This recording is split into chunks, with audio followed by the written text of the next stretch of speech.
vida es justa. Entiendo yo que para mí personalmente, a mí me ha dado más de lo que debe haber merecido, ¿no? Entonces, pues estoy contento con ello.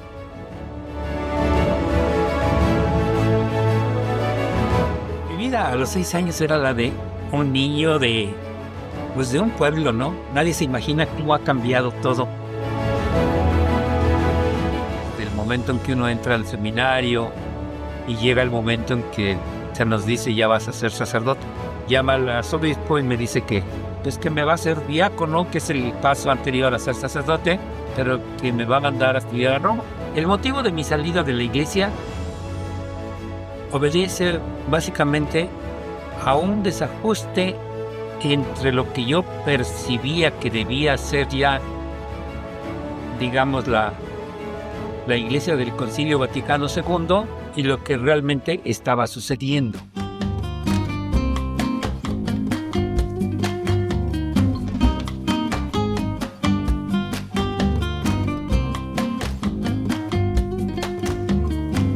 Puebla es cultura y arte, monumentos y fachadas. Puebla es historia y en cada uno de los rincones del estado es parte vital de sus habitantes. Y existen personas que mantienen la memoria viva con sus crónicas, como en Cuautlancingo, donde encontramos a Aurelio Xicoténcal. Aurelio es cronista, pero también investigador, padre y abuelo. Sin embargo, no siempre ha sido así.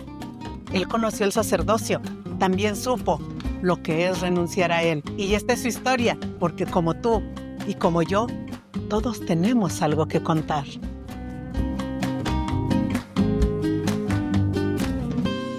Mi nombre es Aurelio Xicoténcal Hernández. Nací en 1941. Me dedico ya en esta etapa de mi vida a dar pláticas a gente de aquí en colectivos de mi pueblo y a quienes me lo solicitan en otras partes. He sido cronista del pueblo en algún tiempo y pues sigo caminando por allí. Mi papá se llamó Guadalupe Xicoténcal. Mi madre se llamó María del Carmen Hernández. Mis hermanos son Miguel Xicoténcal, 2 hermanas que ya fallecieron, las intermedias. Yo soy el mayor de ellos. Mi vida a los 6 años era la de un niño de un pueblo, ¿no? Nadie se imagina cómo ha cambiado todo. Todo el pueblo estaba lleno de magueyes, plantas. No había muchos caminos, carreteras, había veredas. Eran pequeños atajos para ir de un lugar a otro, para hacer menos tiempo.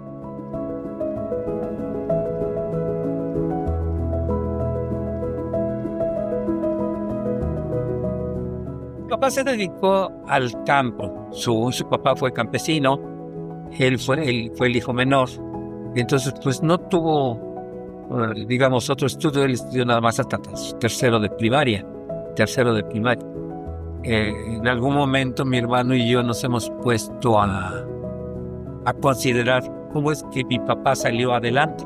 O sea, ¿por qué no nos pudo dar más? ¿Cómo fue su vida? No lo sabemos. O sea, debe haber sido difícil. Los juegos de entonces eran los de el toque de estoque, el torito, el béisbol en la escuela. Fue el primer juego que yo conocí así, digamos, en lo moderno, ¿verdad? Pero fuera de eso, pues eran pues, canicas, trompo, el yoyo. Para poder, digamos, colaborar de alguna manera con la familia, había que barrer, que había árboles. Entonces era una rutina tomar la escoba de varas y barrer, echar agua antes para que no se levantara demasiado polvo. Después había que limpiar el gallinero. Mi papá tenía su yunta de bueyes y hacer los mandados, ¿no? Hacer los mandados, ir al molino llevando el nixtamal para que se hiciera la masa.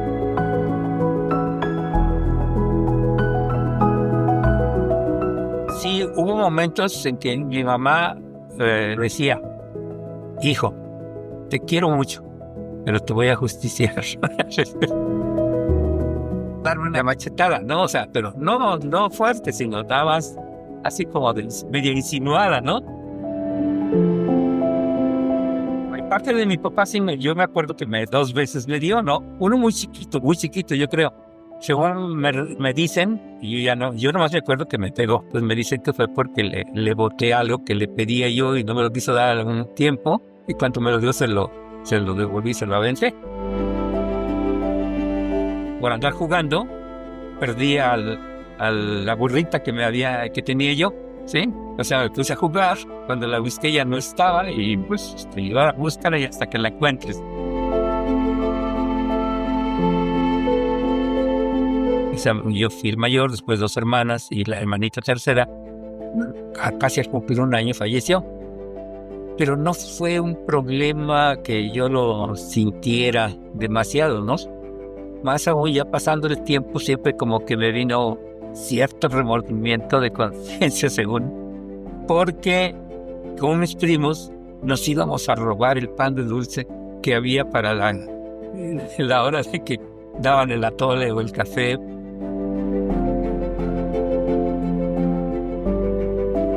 La mayor influencia, obviamente por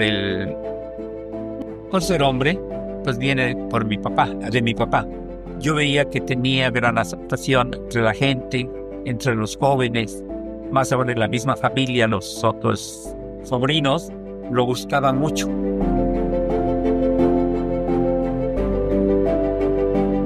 Mi abuelita fue una persona dura, ya examinando yo las cosas, porque fue del tiempo del hambre y de las persecuciones. Entonces ella trataba de ahorrar todo en grado extremo. A veces yo estaba con ella, a veces me iba a quedar con ella. Cuando hice mi primera comunión, ella me compró mis pantalones, mi uniforme, lo que se pone uno de blanco, hasta mis sombreros de fieltro, ¿no? Recuerdo de cuando fui estudiante y tuve la ocasión de declamar una poesía. Y entonces me decía, mira, vas a declamar, pero si no lo haces, ay de ti que te bajo yo de allí con a varazos, todo eso. Y pues yo me sentía seguro, pero de todas maneras sí, me asustaba de alguna manera la amenaza del abuelito. Entonces cuando terminó la poesía, que ya dije todo, pues el aplauso, según mi papá después le dijeron, ahí tienes un futuro líder. Mi abuelita me premia con compra de fruta en el mercadito.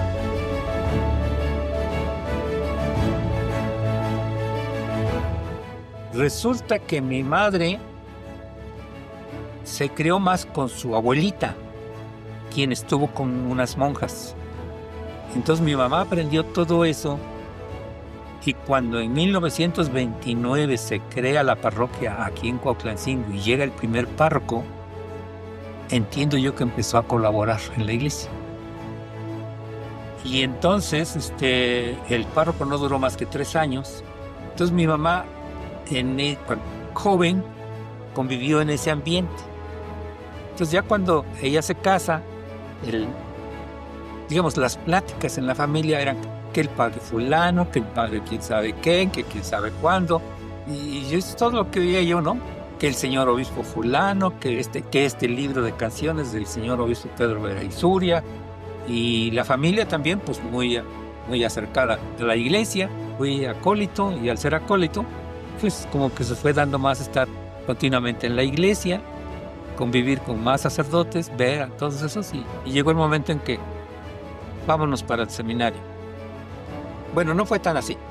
Sucede que no había más que hasta 4º año en la escuela particular.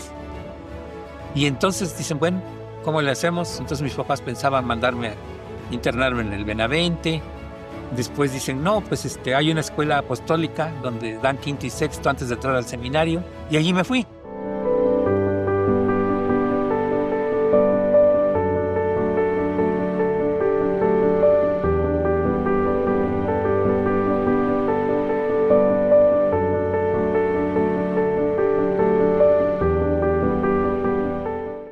La vida es un recorrido donde no precisamente nos lleva donde nosotros nos imaginamos. Yo me fui a los 11 años para terminar mi educación primaria en la Escuela Apostólica de Puebla. Pues ya pasaron esos 2 años allí, donde recibí una instrucción pues que agradezco mucho, porque fue la que me favoreció en toda la vida, sobre todo la de español y matemática. Y yo me acuerdo que el día que me fui fue un 5 de enero. Y sí, el día 6 de enero los Reyes me despertaron allá. Y sí me puse a llorar porque pues era un chiquillo de 11 años, ya sin mis papás. Y de allí entré yo al seminario menor a la edad de 13 años, el 16 de diciembre de 1954. Entonces empecé a estudiar latín, griego y otras materias que son como de secundaria. Ahí pasé 3 años. A los 15 paso a Puebla, otros 2 años de humanidades, con más latín y griego. Empieza francés, empieza inglés y literatura. Que me abrió el mundo futuro. Ya cuando yo he estado dentro de la institución iglesia, me cambió el panorama.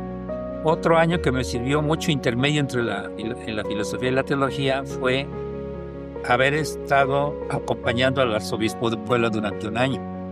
Hubo una circunstancia muy especial que recuerdo en una de mis vacaciones. En la tarde ya eran como las 6 de la tarde y no era yo el último que quedaba y no llegaba nadie por mí. Y entonces pues me animé y que tomo el último viaje que pasó. Como a las 10 no había luz eléctrica. Yo me acuerdo que venía yo, como dicen, tanteando con los pies la vereda, sentir por dónde estaba el camino. Siempre para todos nosotros en el seminario la visita de la familia era muy importante. Cuando llegaba la familia, pues llegaba con dulces, que te hice esto, la mamá que te hice esto, que te preparé esto, mira, traje lo otro y todo eso. Entonces le llamábamos nosotros el chivo, porque chivo en latín significa comida, alimento. La rutina de la comida en el seminario, pues sí, una torta, 2 tortas, o tortillas no había para nosotros, era raro. Entonces, para niños que estábamos en crecimiento, que jugábamos mucho, que estudiábamos, pues como que nos quedábamos con deseos de más. La discriminación más grande que pude haber experimentado, si la hubo, se creían siempre los de la ciudad como un poquito más avanzados, pues nosotros los del campo, pues como que no.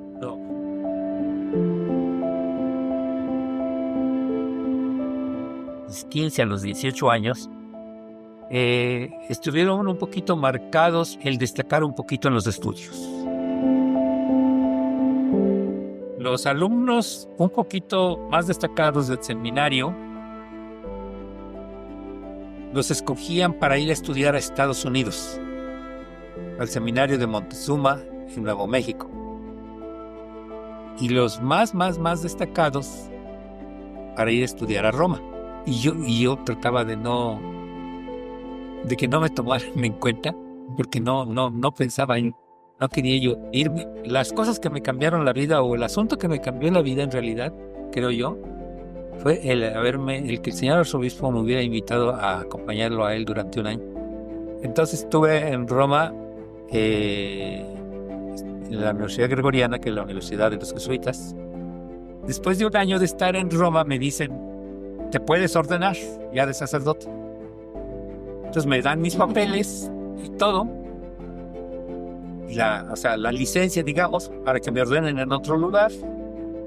Me ordenan el Colegio Mexicano, del cual soy fundador. Entonces, cuando yo regreso también acá, llego y le digo al arzobispo, llego en el aniversario de mi ordenación. El aniversario de mi ordenación es medianoche, Navidad. Llego el día 23, el 24. Lo voy a ver y le digo, hoy en la noche quiero cantar mi misa. Y dice, pues que te acompañe un padre de los misioneros, y ya vine acá y en la noche canté la misa. Pero ya no hubo fiesta. Tuvo un problema, o tenía un problema antes del Concilio Vaticano II, de ser un poquito tradicionalista. Cuando el Papa Juan XXIII llama al concilio en 1962 que empezó, y dice que quiere abrir las ventanas de la iglesia para que entre aire fresco. Y es lo que sucede. Y eso movió a toda la iglesia. Yo soy producto de esa, pues, ¿cómo decir? De esa inquietud que se despertó. Veo que la iglesia en realidad no va por ahí. La iglesia nuestra, la de Puebla, México, sino que van en otra dirección. Y como que me empecé a sentir solo, pues me hizo cuestionarme. El motivo de mi salida de la iglesia obedece básicamente a un desajuste entre lo que yo percibía que debía ser ya, digamos, la iglesia del Concilio Vaticano II y lo que realmente estaba sucediendo. Cuando yo salgo, en realidad me encuentro con dos obstáculos. El primero que tengo que vencer es de alguna manera mis superiores y la familia. El obispo de su anuencia para que me vaya con toda la libertad que yo necesito irme, ¿sí? Y la familia porque ya tiene un condicionamiento donde de alguna manera significo para ellos algo. Entonces el hecho de que contradiga eso, pues va a hacer que no me lo quieran aceptar, ¿no? Me encuentro que las circunstancias externas no son favorables para mí. O sea, yo no fui preparado para vivir de otra manera. ¿Okay? Y lo primero son los estudios. No tengo papeles de naturaleza civil oficial para poder rehacer mi vida afuera.